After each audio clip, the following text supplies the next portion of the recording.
తాకట్లో ఉన్న మీ బంగారం ఈ రోజు ఎంత ధర చేస్తుందో కొమ్మూరి గోల్డ్ వాళ్ళకి కాల్ చేసి ఫ్రీ గోల్డ్ కాస్ట్ చెక్ చేసి చెప్తారు. నమస్తే రమగారు. నమస్తే జయ. రమగారు, చందమామ కథ ఏదైనా చెప్పండి రమగారు. ఓ చిన్నమ్మ పెద్దమ్మ కథ చెప్తాం. చిన్నమ్మ పెద్దమ్మ అంటే లక్ష్మీదేవి వాళ్ళ అక్కయ్య. ఓ మామూలుగా లక్ష్మీదేవికి అక్క జ్యేష్ఠాదేవి అని చెప్తారు కదా. మన వాళ్ళు ఆవిడని పెద్దమ్మ అంటారు. పెద్దమ్మ అంటే మనకు పనికిరాంది, చెడిపోయేదాన్ని పెద్దమ్మ వల్ల చెడిపోయింది అంటాం. ఆవిడ ఓర్చుకోలేదట. ఓర్చుకోలేని ఆవిడని జ్యేష్ఠాదేవి అంటారు. జ్యేష్ఠ అంటే మొదట పుట్టింది, మొదట ఆవిడ వచ్చిందని చెప్తారనమాట. అయితే ఒకసారట లక్ష్మీదేవి జ్యేష్ఠాదేవి అక్క చెల్లి ఇద్దరు కలిసి భూలోక విహారానికి వచ్చారు. అయితే ఆ భూలోక విహారానికి వచ్చినప్పుడు ఒక రైతు కనపడ్డాడు వాళ్ళకి. ఆ రైతు ఏంటంటే బాగా లక్ష్మీదేవిని పూజిస్తాడు. వాడి పంట చక్కగా మొక్కలు బాగా ఇంతంత ఎత్తు వచ్చి పైరు బాగుందిట.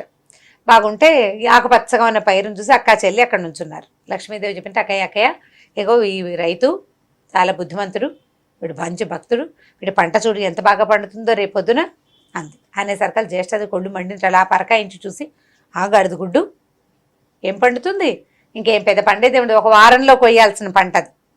రేపొద్దున పెద్ద వాన వచ్చి వీడి పంట అంతా మునిగిపోదు, రేపు మధ్యాహ్నానికి బాగా అవుతుంది వాడికి అందుటి.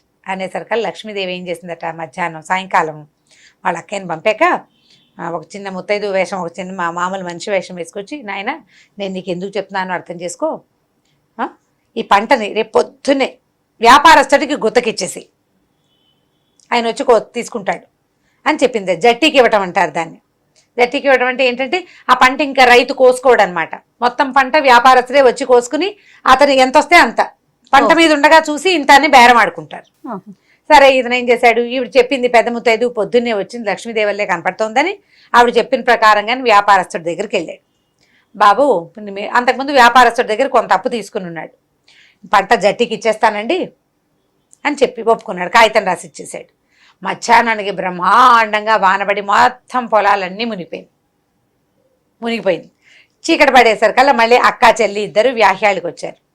ఆవిడంది పక్కపక్క నవ్వి, పెద్దక్కయ్య ఏమిటో బాగా పండుతుందన్నావే, చూడు రైతు బాగా నష్టం వచ్చింది, వీడికి పొగరు బాగా పంటను చూసుకుని పొగరెక్కున్నాడు, పోయింది చూసామా మంచిగా అయిందండి. అనేసరికి లక్ష్మీదేవి వాడికి ఏం మంచి అయింది అక్కయ్య, వాడికి మంచి ఏం అవ్వలేదు, పొద్దున్నే వ్యాపారస్తుడికి జట్టికి ఇచ్చేశాడు, నష్టం ఏదన్నా ఉంటే వాడి వ్యాపారిదే, రైతుకేం నష్టం లేదు, వాడి డబ్బులు వాడికి వస్తాయని. అనేసరికల్లా ఓరిని అలాగా అయితే ఉండు, వీడి సంగతి చెప్తానని వీడు మొత్తం మొక్కలన్నీ అవుతాయి, వీడికి నిజంగానే నష్టం వస్తుంది, మొత్తం అంతా వ్యాపారికి వెళ్ళేలాగా చేస్తానని మొక్కలన్నీ నిలబెట్టేసింది. సాయంత్రానికి పెద్దమ్మగారు మొక్కలన్నీ నిలబడ్డాయి. సరే ఇది ఈవిడేం చేసింది, లక్ష్మీదేవి మళ్ళీ రైతు దగ్గరికి వెళ్ళి, బాబు ఓ పని చెయ్యి, తడిసిపోయినాయి కదా పొలాలు, అందుకని వ్యాపారస్తుడి దగ్గరికి వెళ్ళి జట్టికి వద్దులేండి బాబు, మీ బాకీ మీరు కట్టేసుకుని తచ్చిమా డబ్బులు ఇచ్చేసేయండి అని మాట్లాడేసుకో, మీరు ఎందుకు నష్టపోవాలని చెప్పంటే రైతు ఏం చేశాడు, మళ్ళీ వ్యాపారస్తుడి దగ్గరికి వెళ్ళాడు. బాబు నిన్న పొద్దున మాట్లాడుకున్నావు, సాయంకాలానికి వానొచ్చింది, నువ్వెందుకు నష్టపోవాలి, అందరు రైతులతో పాటు నేను నష్టపోతాను, నీకు బాకీ ఎంత రావాలో అంత మాత్రం కట్టుకుని తత్తిమాది వదిలిపెట్టేసేయి, ఆ నష్టం ఏదో నేనే పడతాను నాయన అని కాగితం చింపించేసాడు. చింపేసరికల్లా మూడో రోజు మళ్ళీ అక్క చెల్లి వచ్చారు. ఈ పంట పొలం అంతా నిలబెట్టేసింది పెద్దమ్మ, నీళ్ళన్నీ బయటికి వెళ్ళిపోయినాయి, ఈ వాలిపోయిన మొక్కలన్నీ జయమని నుంచునేసరికల్లా ఈవిడ లక్ష్మీదేవి అంది, అక్కయ్య ఏదో అన్నావే చూడేమిటో పంట పొలం నుంచుందనేసరికల్లా అయితే వీడికి నష్టం వస్తుంది, ఎవరికి నష్టం రావాలి, రైతుకు నష్టం రావాలి పెద్దమ్మగారి ఉద్దేశం. అయితే రైతుకు నష్టం రాదక్కయ్య, వ్యాపారస్తుడి దగ్గర నుంచి మళ్ళీ వెనక్కి తీసేసుకున్నాడు అనేసరికల్లా వాడికి అంతా పొగరా, నేను పోగొట్టిన దాన్ని తెచ్చుకుంటాడా, వాడి సంగతి నేను చెప్తానుండు అని చెప్పి కుప్పకి 2 బస్తాల మించి రాదు వీడికి, కుప్పలు నూరుస్తారు, కుప్ప నూరితే ఏక కుప్ప వేస్తారు, అంటే పెద్దదంటే వాడి చేతులు పట్టేంత కుప్పేస్తారు, ఒక 5-6 కుప్పలు వేసుకుంటారు, కుప్పకి 2 బస్తాల మించి రావాలి, అంతకంటే గింజలు రాలితే నన్ను అడుగు, నా పేరు మారు పేరు పెట్టుకో అని పెద్దమ్మగారు గట్టిగా చెప్పింది. ఈ లక్ష్మీదేవి మళ్ళీ మారువేషంతో వెళ్ళి, అబ్బాయి ఎందుకు ఏమిటి అని అడక్కు, చిన్న చిన్న చిన్న చిన్న కుప్పలే, దేనికి దానికి సెపరేట్గా నూర్చుకో, ఎన్ని ఎక్కువ కుప్పలైతే నీకు అంత ధాన్యం వస్తుందని చెప్పింది. ఏముంది పని, పెద్ద కుప్ప వేసే బదులు చిన్న కుప్ప వేయటం, ఈవిడెవరో పెద్ద మనిషి చెప్పిందని సరేనన్నాడు.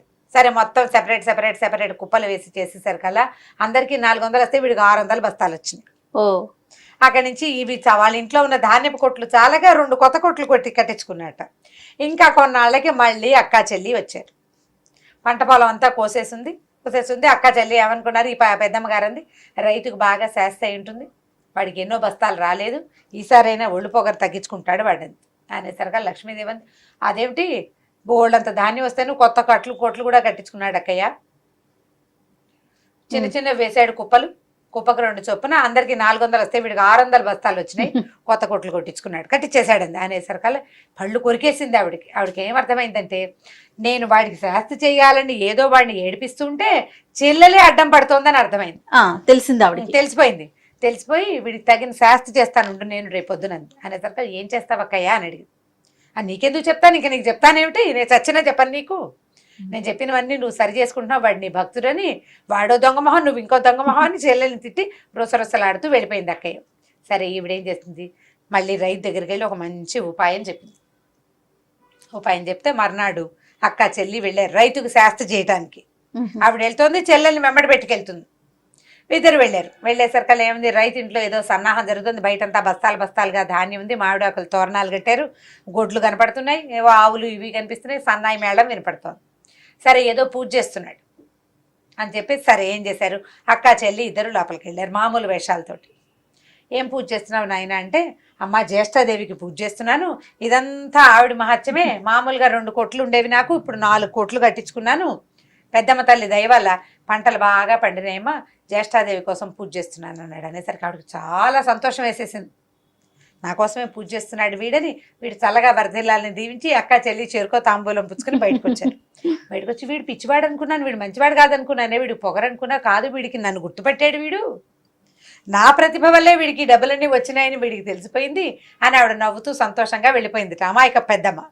అసలు సంగతి ఏమిటి, లక్ష్మీదేవి ఏం చెప్పిందంటే, నా పూజ చేయదురా నాయన, మా అక్కయ్యకి చెయ్యి, ఎవరు అడిగినా నా పూజ నాదే చెయ్యి, పేరు మా అక్కయ్యది చెప్పు, లక్ష్మీ పూజ చేస్తూ వాళ్ళ అక్కయ్యకి పూజ చేస్తున్నానని చెప్పాడు అనమాట. దాంతో ఆవిడ ఇంటికి వెళ్ళిపోయింది. రైతు హాయిగా ఉన్నాడు. అప్పటి నుంచి అతనికి ఎప్పుడూ ఎలాంటి ఇబ్బందులు రాలేదు. అతను అక్క చెల్లి ఇద్దరికి తాంబూలాలు పెట్టేవాడు, అక్క పేరుతో కూడా ఒక తాంబూలం పెట్టేవాడు.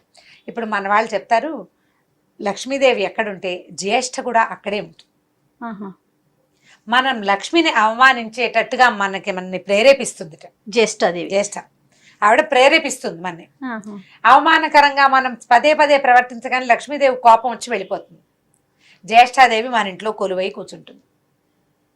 పెద్దవాళ్ళు ఇదివరకు చెప్పేవాళ్ళు గుర్తుందా, వాకిలి చీకటి పడ్డాక ఇల్లు చిమ్మకూడదు, పొద్దున్నే వాకిట్లో ముగ్గు ఉండాలి, ఆవిడకి పొద్దున్నే ముగ్గులేని వాకిళ్ళు, చీకటి దీపాలు పెట్టాక ఊడ్చే ఇళ్ళు అంటే ఇష్టం. అంటే అపరిశుభ్రత ఎక్కడ అంటే దుష్ప్రవర్తన ఉన్న చోట జ్యేష్ఠాదేవి ఆవిడకి ఇష్టం.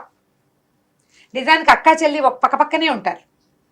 మనం ఆవిడని తరివేస్తే ఈవిడ కొలువై ఉంటుంది, లేకపోతే ఆవిడ అణిగిమణిగి ఉంటుంది చెల్లెల దగ్గర, అవకాశం కోసం చూస్తూ ఉంటుంది. అందుకని మన దగ్గర ఉన్న లక్ష్మిని ఎప్పుడు గౌరవించాలి. కాళ్ళ కింద పుస్తకాలు తొక్కకూడదు, డబ్బులు కింద పడితే కళ్ళకు అద్దుకుని తీసుకోవాలి, డబ్బులతోటి నిర్లక్ష్యంగా ప్రవర్తించకూడదు, నాకుంది కదా అని విసిరి పారేయకూడదు, అపాత్ర దానాలు చేయకూడదు. చేసేందుకు మనని ప్రేరేపిస్తూ ఉంటుంది జ్యేష్ఠాదేవి. ఆవిడ ప్రేరేపిస్తుంది మన. డబ్బు మదం తలకి ఎక్కిపోయింది అని చెప్తుంటారా మన వాళ్ళు, అలా అంటారు, ఒక నానుడిగా చెప్తారు, డబ్బు తలకెక్కింది వీడికి అని. డబ్బు తలకెక్కడం అంటే డబ్బు కాదు ఎక్కేది ఈవిడే, జ్యేష్ఠాదేవి. వీడికి నీకు చాలా డబ్బు ఉంది, నువ్వు చాలా గొప్పవాడేవన్న మన తత్వాన్ని మనలో పెంపొందిస్తుంది. మనం దాన్ని జయించుకుంటూ ఉండాలి. నాకేమిటి అని అనుకున్న ప్రతి వాళ్ళు కిందయి కనపడతారు మనకి కొన్నాళ్ళకి. ఆ నాకేమిటన్న రాకూడదు. ఆ వచ్చిన లక్ష్మిని ఎప్పుడు గౌరవిస్తూ ఉండాలి. చేయి జారితే పోతుందేమో అని ఒళ్ళు దగ్గర పెట్టుకుని లక్ష్మిని కాపాడుకోవాలి. డబ్బుని కాపాడితేనే మళ్ళీ వస్తుంది. కాపాడింది ఇప్పుడు మామూలు శాస్త్రం, 100 రూపాయలు నువ్వు ఖర్చు పెడితే పోతుంది, మదుపు పెడితే వస్తుంది కదా. ఖర్చు పెట్టడం అంటే ఏముంది, పోగొట్టుకోవటం. సినిమాకి వెళ్ళాం, ఓ 1000 రూపాయలు ఖర్చు అయింది, పోయింది. నువ్వు ఆ 1000 రూపాయలు బ్యాంకులో వెయ్యి, వస్తుంది. నువ్వు సినిమాకి వెళ్ళడం కాకుండా ఎవరెవరినో సినిమాలకు కూడా నువ్వే తీసుకెళ్ళావనుకో, పదే అదంతా ఖర్చే. అది నీకు వెనక్కి వచ్చే మార్గం ఏది? వెనక్కి వచ్చే మార్గాలు చూసుకునే ఖర్చు పెట్టుకోవాలి. లక్ష్మిని కాపాడుకునేందుకు ప్రయత్నం చేయాలి. చిన్న చందమామ కథ కదా, సరదా కథ. ఆవిడ ఎందుకు వస్తుంది ఏమిటి అంటే, ఊరికే పల్లెటూరు కథలు చెప్పుకుంటారు కదా, ఆ కథల్లో భాగంగానే ఇదొక కథ.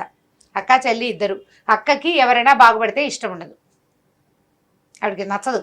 పచ్చగా చేలు అవి ఉంటే అది పాడు చేయించేందుకు చూస్తుంది. దాన్ని మనం కాపాడుకోవాలి, ఒళ్ళు దగ్గర పెట్టుకుని ప్రవర్తించి లక్ష్మిని కాపాడుకోమని చెప్పడానికే చెప్తారు. మనం కింద రూపాయి పడితే కలకత్తా కలకత్తుకుంటాం. అంతే, కథ కంచికి మనం ఇంటికి. ఓకే రమ్ గారు, ఇంకో స్టోరీతో కలుద్దాం. తప్పకుండా చేయండి. ఇక ఈ వీడియో కనుక మీకు నచ్చినట్లయితే లైక్ చేయండి, షేర్ చేయండి. మరిన్ని వీడియోస్ కోసం మా ఛానల్ని సబ్స్క్రైబ్ చేసుకోండి.